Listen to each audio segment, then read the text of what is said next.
Hello cooking lovers, welcome to our channel Summi and Jemi's kitchen. আজকে আমরা বানাচ্ছি ঝাল ঝাল মাশরুম। এই মাশরুমটা আমার খুব পছন্দের মাশরুম। বাজারে বিভিন্ন রকম মাশরুম কিন্তু পাওয়া যায়। রেসিপিটা তাহলে দেখে নেওয়া যাক।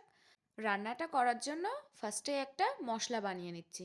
মিক্সার গ্রাইন্ডারের মধ্যে আমরা একটু ধনে পাতা দিয়ে নিচ্ছি, তারপরে একটু পেঁয়াজ, তারপরে দিয়ে নিলাম একটু আদা, এরপর দিয়ে নিলাম রসুন আর একটু শুকনো লঙ্কা।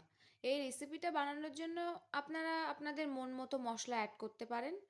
এরপর আমরা সব মশলাগুলো একসাথে পেস্ট করে নিলাম। তারপর ফ্রাইং প্যানে দিয়ে নিলাম অল্প পরিমাণে একটু তেল। এটা আমরা একটু লাইটভাবেই কিন্তু বানাচ্ছি।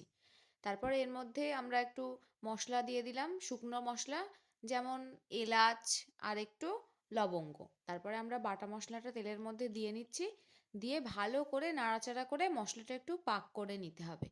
এমন রেসিপি কিন্তু আরও একটা আমাদের চ্যানেলে দেওয়া আছে। এটার স্বাদ হচ্ছে ঝাল ঝাল মাশরুম, আর ওটা একটু মিষ্টি মিষ্টি, যেটার মধ্যে কাজু বাদাম আরও অনেক কিছু, দই এসব দেওয়া ছিল। তারপরে আমরা কিছু গুঁড়ো মশলা অ্যাড করে নিয়েছি, শুকনো লঙ্কার গুঁড়ো, মিট মশলা আর ধনিয়ার গুঁড়ো। তারপরে আমরা এগুলো সব একসাথে ভালো করে একটু মিশিয়ে নিলাম। তারপরে অ্যাড করলাম একটু জল। মিক্সি জারের মধ্যে আমরা একটু জল দিয়ে যে অবশিষ্ট মশলাটুকু ছিল সেটা আমরা ধুয়ে এর মধ্যে দিয়ে দিয়েছি। তারপরে এটা একটু ভালো করে পাক করে নিচ্ছি। জল দিয়ে একটু ভালো পাক করে নিলে কাঁচা কাঁচা স্মেলটা একদমই চলে যায়। এরপর আমরা অ্যাড করলাম সামান্য লবণ। আমি কিন্তু যখন গ্র্যাজুয়েশন করতাম তখন কিন্তু কলেজে একবার মাশরুম চাষ করেছিলাম। সেটা কিন্তু এই মাশরুম ছিল না, সেটার নাম ছিল প্লুরোটাস। ওটাও কিন্তু এডিবল। এবার আমি অ্যাড করে দিলাম ঝোলের জন্য জল। তারপরে আমি এর মধ্যে দিয়ে নিলাম মাশরুমগুলো। মাশরুমগুলো আমি আগে থেকেই হালকা লবণ দিয়ে সিদ্ধ করে রেখেছিলাম।